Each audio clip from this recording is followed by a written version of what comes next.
Bueno, hay muchos hitos históricos en este tipo en esta arritmia en particular. Fue descrita en 1972 por primera vez por el doctor Cohen. Luego el doctor Sipes dio las características electrocardiográficas. No voy a redundar, ya se ha hablado bastante acerca de las características del electro. El doctor Belhazen descubrió su respuesta a verapamilo.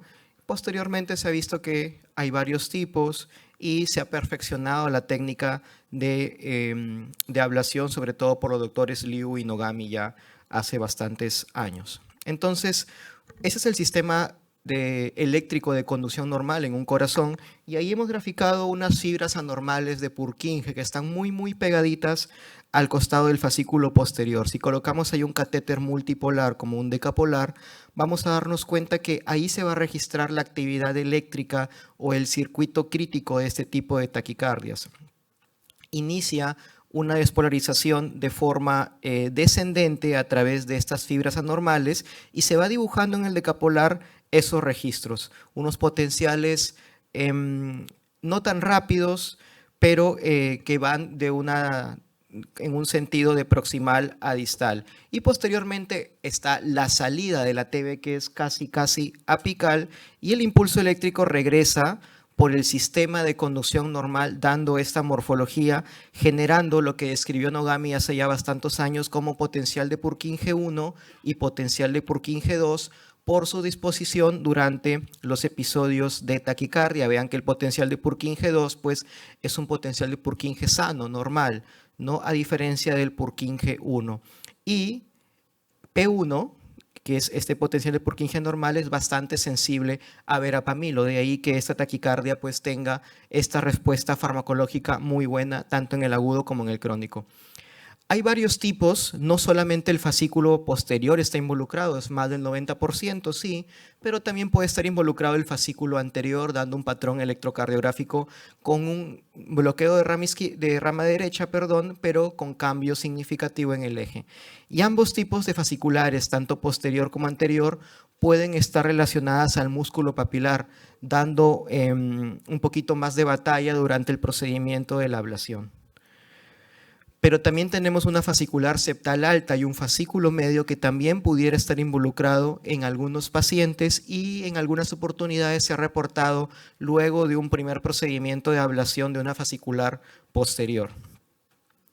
Y también recientemente, no más de 5 años, se ha reportado que P1 no solamente puede ir en sentido anterógrado, sino también en sentido retrógrado, como lo verán aquí, la fascicular reversa, ¿no? Donde P1 va de distal a proximal.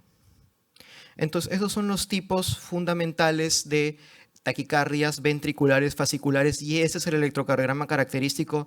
Es obligación de todos nosotros memorizar el patrón, que es bloqueo de rama derecha, eje superior izquierdo, S profundas en V6. En este caso no hay duda porque vemos fenómeno de latidos de fusión y latidos de captura. Ahí vemos latido de fusión, una morfología intermedia y un latido de captura ligeramente más adelantado y completamente diferente al de la taquicardia clínica. Entonces, ¿cuál es el manejo? Ya lo explicó el doctor Aguinaga que me ha precedido. Las taquicardias ventriculares originadas del tracto de salida o de los fascículos y son sintomáticas, tienen que ir a ablación con grado de recomendación 1. Y también el grado de recomendación es importante si es que hablamos de disfunción sistólica del ventrículo izquierdo. Vean cómo las drogas ya pasan a tener un menor nivel de evidencia. Obviamente hay que medicarlo mientras que se espera la ablación, porque una ablación de esta naturaleza no es una emergencia, sino es programada, y la miodarona pues no entra a tallar cuando estamos hablando de este tipo de arritmias. Entonces debemos planear el procedimiento de ablación. ¿Cómo lo hago? ¿Convencional o con sistema tridimensional? ¿General o local? ¿Retroaórtico? ¿Transeptal? ¿Lo hacemos en sinusal, en TV? Vamos a contestar este tipo de preguntas. ¿Uso ICE o no uso ICE? Entonces, estos estudios electrofisiológicos deben darnos 100% de certeza frente a qué nos enfrentamos. Vean ustedes este electrocardiograma. Es un electrocardiograma con una morfología de bloqueo de rama derecha, sí, ¿correcto? No muy ancha, para nada ancha, que tranquilamente puede pasar con una supraventricular. Un paciente refractario al uso de betabloqueadores de 16 años, y entonces hay que entrar a sala e inducir la arritmia.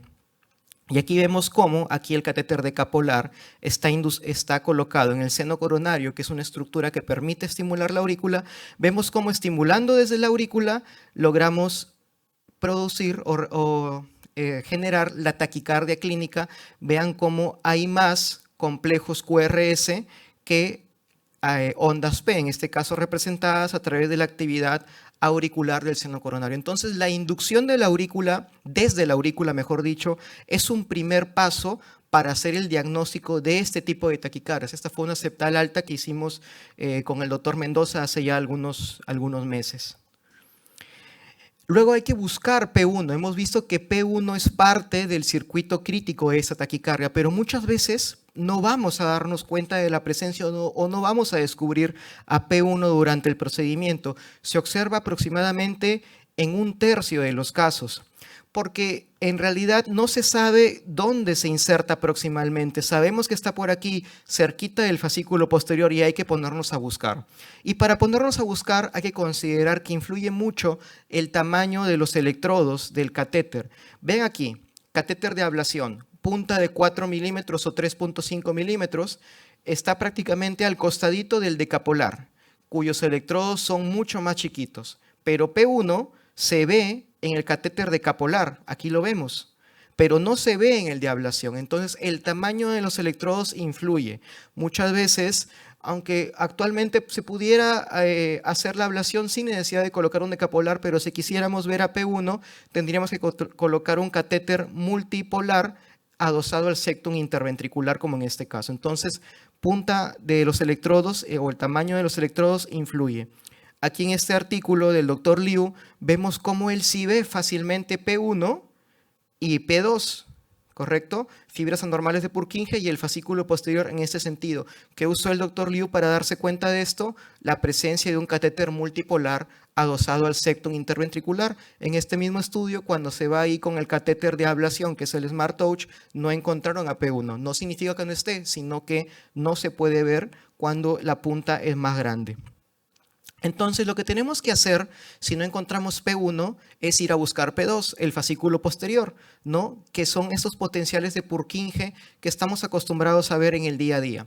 Y lo que hay que buscar es el Purkinje más precoz, no el ventrículograma más precoz. Este es un potencial de Purkinje y este es un ventriculograma. Lo que tenemos que buscar es estos potenciales de Purkinje más precoces. En comparación con esta parte de aquí, este ventriculograma está más precoz que este, pero no es de utilidad. Me interesa encontrar los Purkinjes más precoz. Esa es la zona de interés.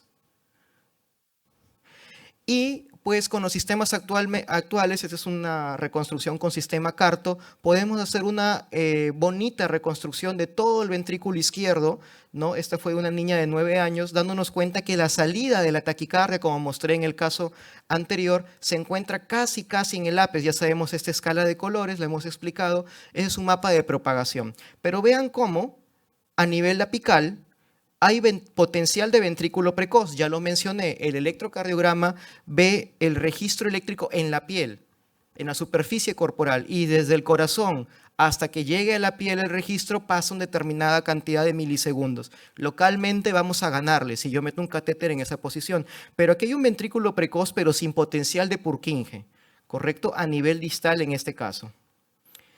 Entonces, no es de mucha utilidad un ventrículo precoz sin potencial de Purkinje.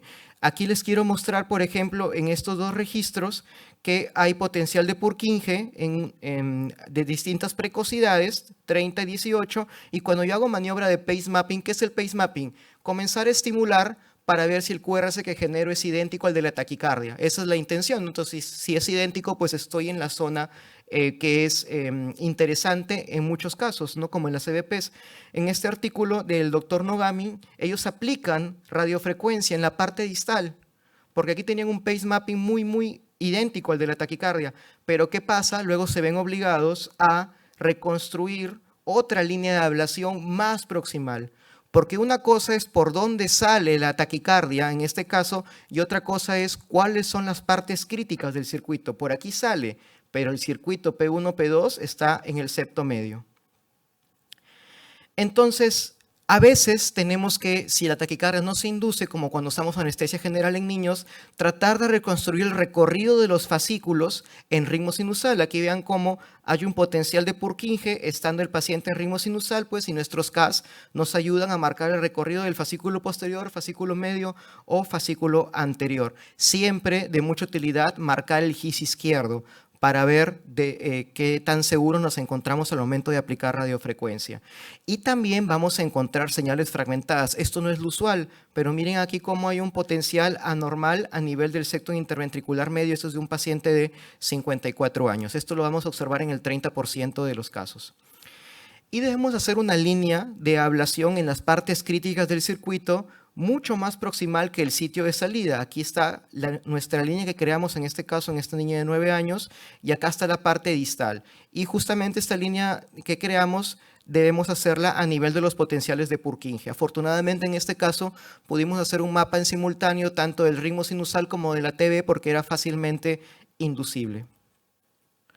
Entonces, ¿qué observamos luego de la ablación? Nosotros hemos aplicado acá nuestros puntos con radiofrecuencia y pues durante el ritmo sinusal el impulso conduce de forma anterograda por el GIS Purkinje y finalmente lo que vamos a encontrar es que ya se deja ver P1 disociado o al menos 100 milisegundos más allá en la diástole. Entonces, este ya es un criterio de éxito.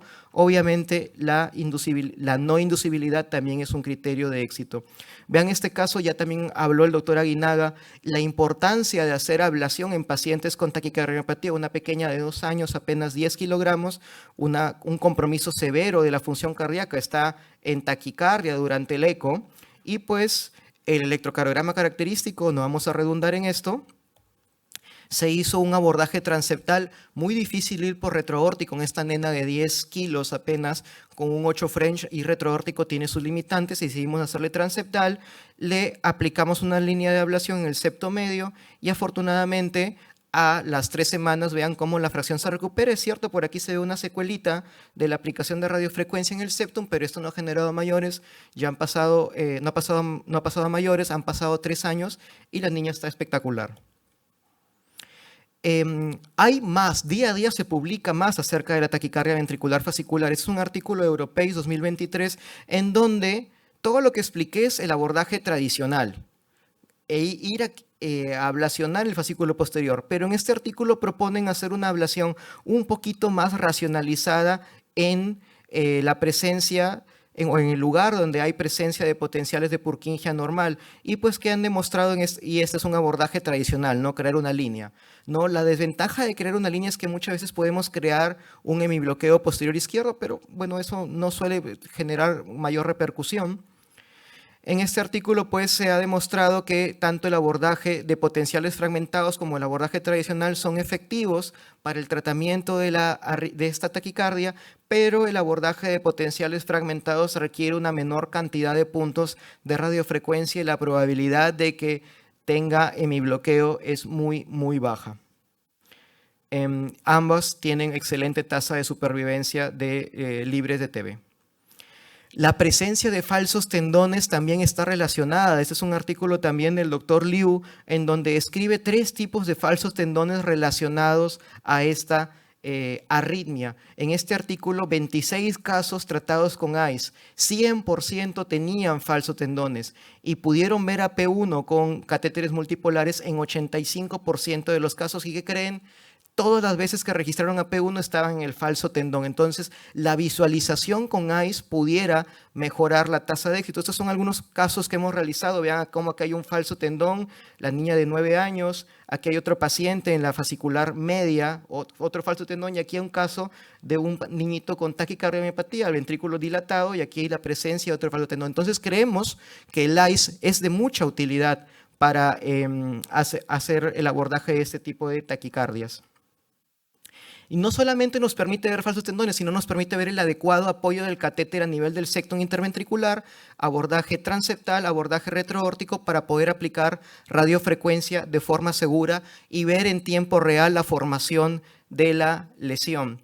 Y también actualmente podemos usar vainas, ¿no? O el ICE nos permite hacer transeptales. En este caso estamos haciendo una transeptal con una Visigo con aplicación de electrocauterio, y con el ICE podemos pasar la vaina Visigo hacia la aurícula izquierda, como lo ven acá, tiene la ventaja que se ve en el carto, para poder maniobrar con mayor facilidad dentro del corazón de estos pacientes.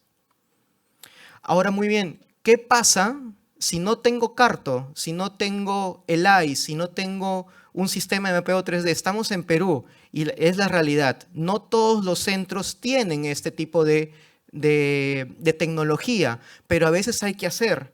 Este es un caso que me compartió mi amigo el doctor Miguel Mesa, trabaja en el Hospital María Auxiliadora, electrofisiólogo recién llegado a nuestro país, de un paciente procedente de Arequipa, TB incesante, FEBI severamente reducida, electrocardiograma característico, pues, y lo que se hizo fue intentar reproducir la técnica de Liu, ¿no? Que es tratar de documentar P1. Vean cómo se pasó un catéter decapolar por abordaje retroaórtico en proyección oblicua izquierda y oblicua derecha, y pues se ve aquí muy fragmentado un potencial que es P1 y P2, ¿no? Entonces, más o menos se tuvo una referencia de dónde era el lugar posiblemente involucrado en ese tipo de taquicardias, y lo que se hizo fue aplicar radiofrecuencia con el catéter de ablación irrigado por abordaje retroaórtico, pero convencional, ¿no? Y finalmente se logró parar la taquicardia. Aquí se ve un Purkinje muy pequeñito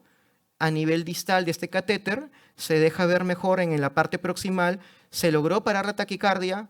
Y no solamente ello, con la aplicación, pues aquí vemos que ya se logró casi anular el 100% del potencial. Aparece finalmente P1 en la diástole, lo cual es un criterio de éxito que venimos mencionando.